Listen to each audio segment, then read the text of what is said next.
I have wanted validation. You lose yourself. Lead me to resent people. You tend to lose your moral standpoint or who you are at your core. You think that you put in so much effort for people to notice you, for people to understand you, for people to like you and be grateful for you, and then you realize that after all that effort, after all that time, they really don't care. All these things, but like at the end of the day, it's whatever. That really ruffled my feathers, if I do say so myself. Why should I continue with it if it's not going to help me in any way? Seeing your efforts and giving credit where credit is due, choose yourself and leave the scenery. And sometimes you just want to say no. Identify your priorities. When you say no, you could feel so guilty, like, why do they? I don't want to say no. Like, but sometimes you gotta say no.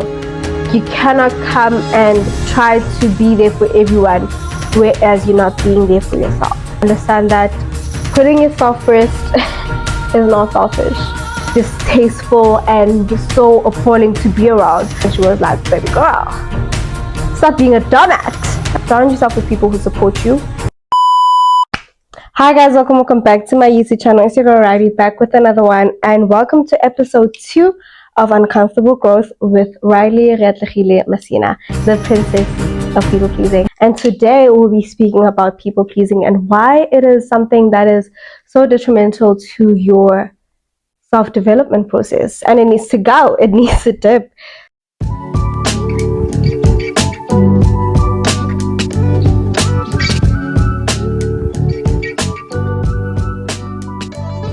So I have my journal and I'll be using it as a refresher as I go through what I have to say for the day.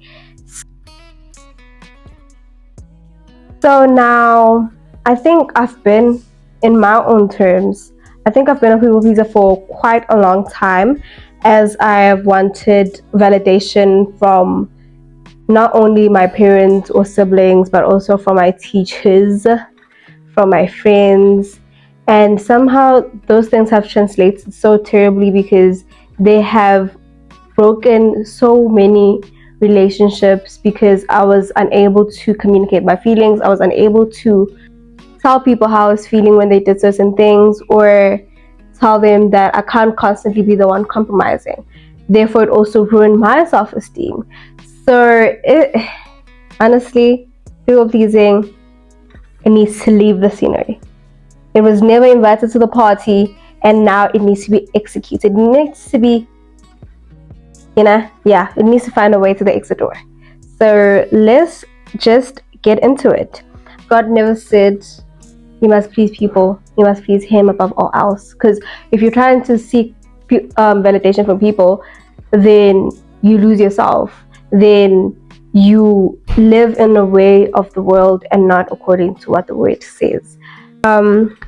Within this video, I'll be sharing my experiences and then practical tips on how to get over it, and encouragement on us growing together. So let's just get into it. Let's just get into it. This is going to be basically backstory on how I have always liked being a people, not liked, but always felt the need to be a people pleaser, because I don't like confrontations or any arguments or anything of that sort. They make me feel so uncomfortable.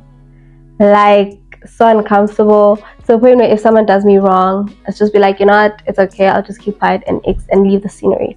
Like, I don't like confronting people when they do me wrong. I don't like communicating my feelings. I don't like being vulnerable. Those who know me that I don't like being vulnerable. And I promise you I'm working on it.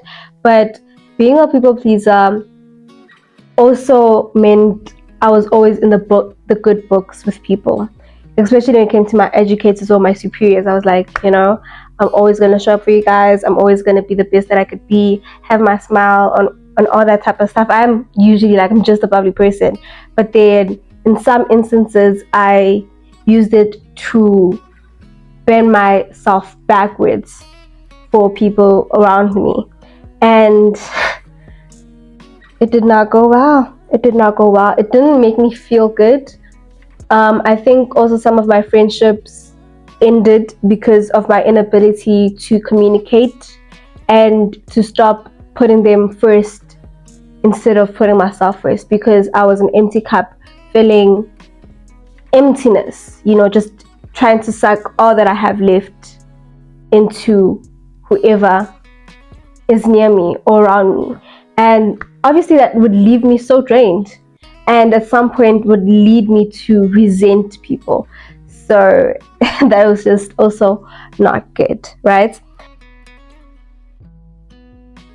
Let's just get into why we tend to want to please people more than we want to please ourselves, right? This is because of these three factors: fear of rejection, need to be accepted, low self-esteem, as well as just wanting to make sure that everyone around you is happy. If you felt any of these factors, just know that you're not alone. I'm here, the princess of people pleasing.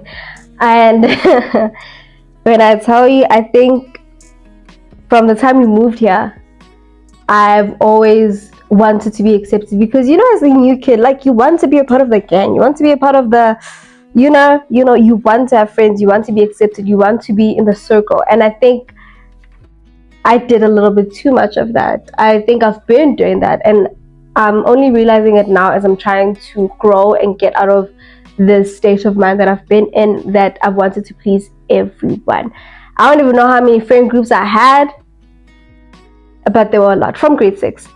And just think about that. I think from grade 6 I had like 3 friend groups, and I'll alternate between them, and it was just a continuous thing. Whereas if one friend group irritated the flip out of me, I'd go to the other, and etc, etc, etc. Now obviously that made me seem fake, and honestly I think that's the perfect term for it, because I was never really real with how people made me feel. I was never real with how I felt, or what was my standing point within the relationship that I was in. So instead of confronting them and saying that, hey, I don't like when we always do what you want, or I don't like having to bend myself over for you constantly, can we do what I like, or can you listen to my idea? You get? So it was not cute. It was not cute. And honestly, I can't say that it has stopped anytime, like, recently, but I pray that as time goes on, things will change, and I will be able to stand my ground and put people in their places. Because yes, you're allowed to have a multitude of people in our lives. However, every single person needs to know where they stand in a person's life. If you're my acquaintance, if you're my friend, if you're my close friend, if you're my best friend, know where you stand. Or if you're my colleague, if you're my classmate, I need to know where I stand in their lives, and they need to know where they stand in mine. So there needs to be a clear communication. So as you can see, this is more about communication and people pleasing, and how those two just, you get to conclude this segment. When you are a people pleaser because you're afraid of rejection, or want to be accepted, or have low self-esteem, you tend to lose yourself. You tend to lose your moral standpoint, or who you are at your core, because you're trying to fabricate yourself in order to merge into every single aspect of every single person's life. With me, last year I put myself everywhere. There was some underlying reason as to why I did that, but that is not why this video is being made. But what I need to say is, I put myself into so many aspects, and it wasn't just because I wanted to be accepted in all these areas. It was also because I was avoiding certain things in my life, and I was like, the more I keep myself occupied, the better. But then it put me in a position where people would call me whenever they needed me, which is great. I appreciate the fact that I was the one to be called, but it kind of irritated me to see that I put in so much effort to assist where I could, and I don't think that I was appreciated in a manner in which I was supposed to. But then also, that's the thing with people pleasing, you think that you put in so much effort for people to notice you, for people to understand you, for people to like you and be grateful for you, and then you realize that after all that effort, after all that time, they really don't care. Like, they're gonna be like, yeah, you did all these things, but like, at the end of the day, it's whatever. that really ruffled my feathers, if I do say so myself. That really did irritate me, the same way the fly is irritating the heck out of me. And I was like, all of that for what? All of that effort, all that work for what exactly? It was so frustrating because the amount of times where I was not supposed to be on campus and I decided to be on campus to help out was crazy. It was insane, if I do say so myself. So I really did not like that. And I think that's when I realized that no, this whole people pleasing thing is not working out for me. It's not beneficial for me. So why should I continue with it if it's not going to help me in any way? I understand that we need to create connections with people that will be there for us and also benefit us in the long run.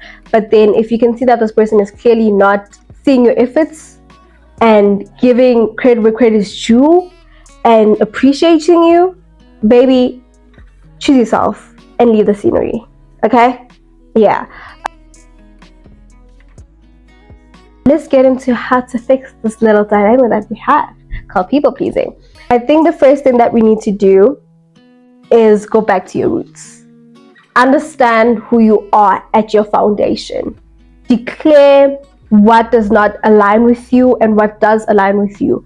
Like, get to a certain understanding where you know that this is what I would do and this is what I don't do. Know where to draw lines. We're going back to what creating boundaries.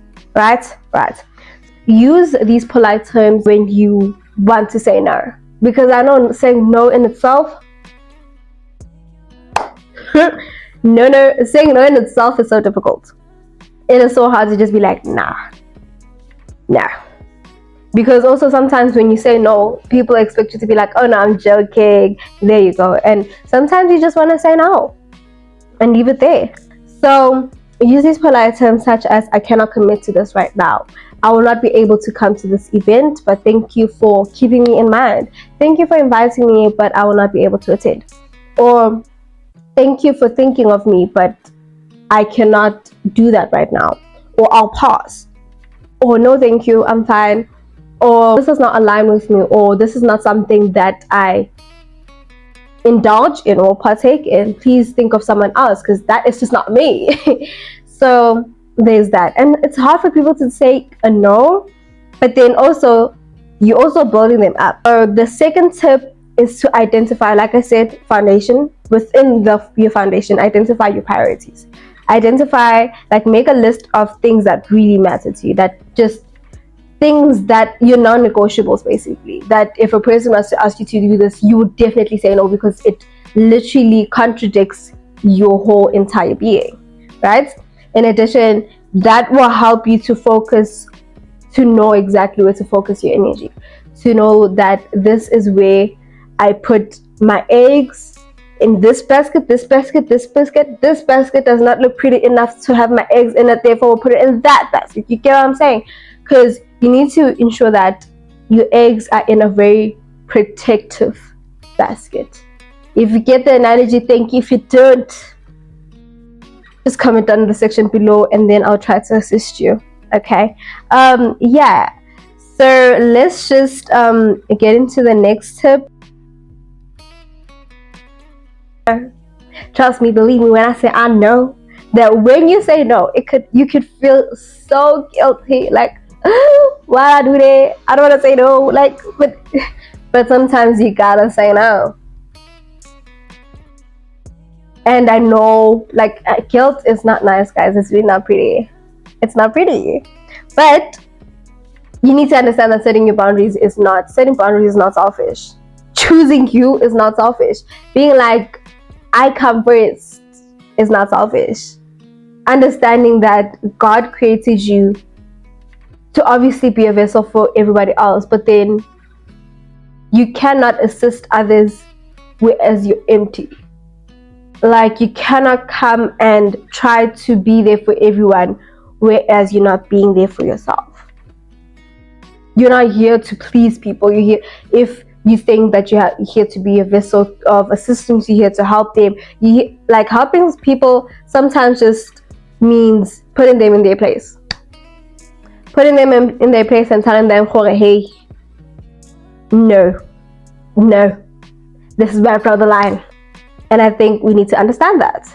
Understand that putting yourself first is not selfish. Putting yourself first is actually very beneficial for everyone around you, especially yourself. Because come to think of it, at the end of the day, it's you.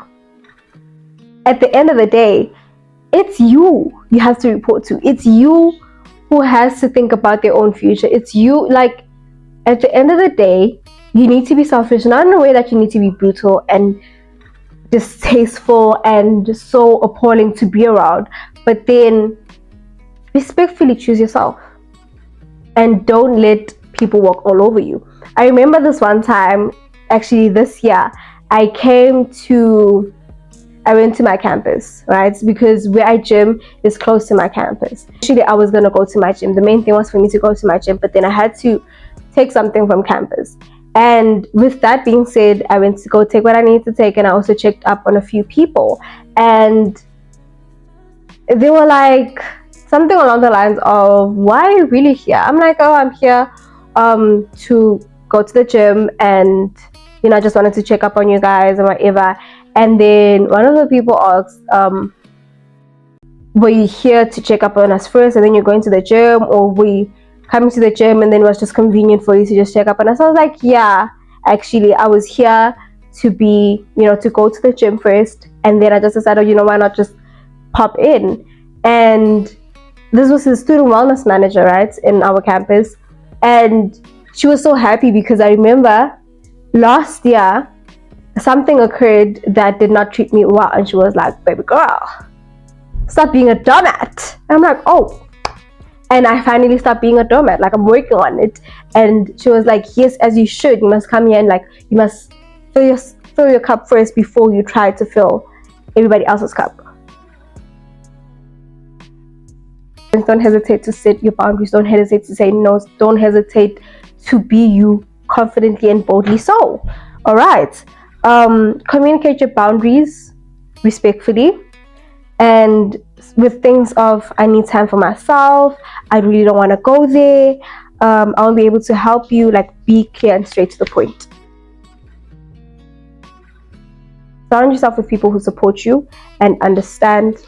The last part got cut off, but the thing that I was saying is, surround yourself with people that value your boundaries and that are able to also communicate and value you. And I'll see you guys on my next episode. Do like, comment, subscribe, and share with your friends and family. And also try to implement this in your own way.